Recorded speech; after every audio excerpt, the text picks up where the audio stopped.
Of all of my like textured beachy wave tutorials, this one is my favorite. So I'm gonna be using their Fashionista straightener today, but I saw someone doing this different technique with a straightener, and I'm actually mixing two different techniques, and I think that's why I love it so much, because you get kind of the dimension and the texture of two different styles. So I'm doing two different things, so those curls are not going to ever stick together or clump together, and it just makes your hair look fuller and bigger and even more texturized, because you do have those two different things going on in your hair, and it's super easy to do. So if you'd like to see how I get this look, then just go ahead and keep on watching.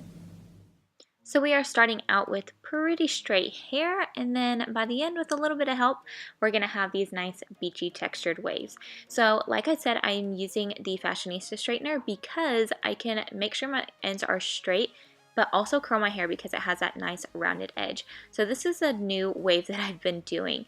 So I'm kind of just rotating, going over and under all the way down my hair and leaving those ends out. It kind of gives you like a 2000 Britney Spears wave, if you know what I'm talking about. She rocked that look, and that's what we're doing. And then I'm going to be mixing that with the waves that I usually do. So I'm starting closer to the crown, doing about a half turn, taking it all the way down until I leave about a 1 inch at the bottom. And then I'm also pulling these curls down while they're still hot. It's going to really relax that curl and make it more into a wave. So once again, I am doing we're gonna call it the Britney wave, okay?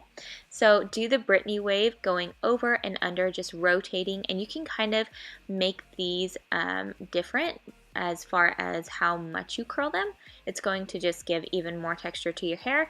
And then all of the pieces that are around my face, I am curling them just like I usually would, because I feel like it's just a little bit more flattering that way. So moving up a layer, I did say I am literally repeating this process all over my head. So the over and under wave, leaving those ends out, that's so crucial. And then also making sure when you do the other wave, you are just doing a half turn until you get to those ends, leave those out, and then make sure you pull that curl down while it's still warm. It's going to just relax it. If you don't do that, it's going to be too tight of a curl for this look. So make sure you're doing that. But I also wanted to point out, this only takes me like 10 minutes to do, and my hair stays shiny and curled for days. So I don't even have to touch it up. It saves me tons of time.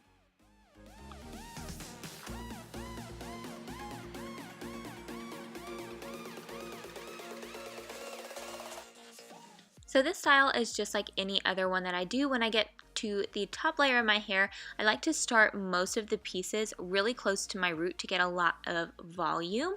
But when I get to those pieces that are framing my face, I like to start only about halfway down and then still do the curl.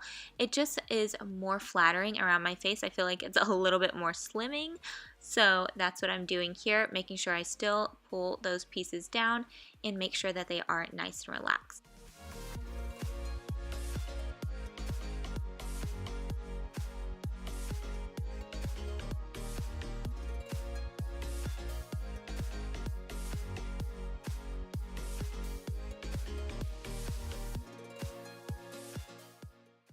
Curling our last piece of hair, and then it's to the really important part after you get your curls done. Do not leave it like this. You want to make sure that you go in and kind of rough them up, pull those pieces apart. It's going to give you so much more body and texture to your hair. This really kind of makes the hairstyle come together. So I pull it apart, and then I go back and do some fine tuning. There's some pieces that I curled again, and some pieces I made sure that those ends were super straight. And then I'm using their gloss serum. You guys, I love this stuff. It gives my hair so much shine, but it does kind of double duty. So I am kind of just working this through my hair. It keeps everything separated, gives me tons of shine, and then it smooths out any of those frizzy pieces that I may have. And then once you get that in, your look's done. I hope you guys try out this look, and I hope you found some tips that will help you along the way. Thank you guys so much for watching.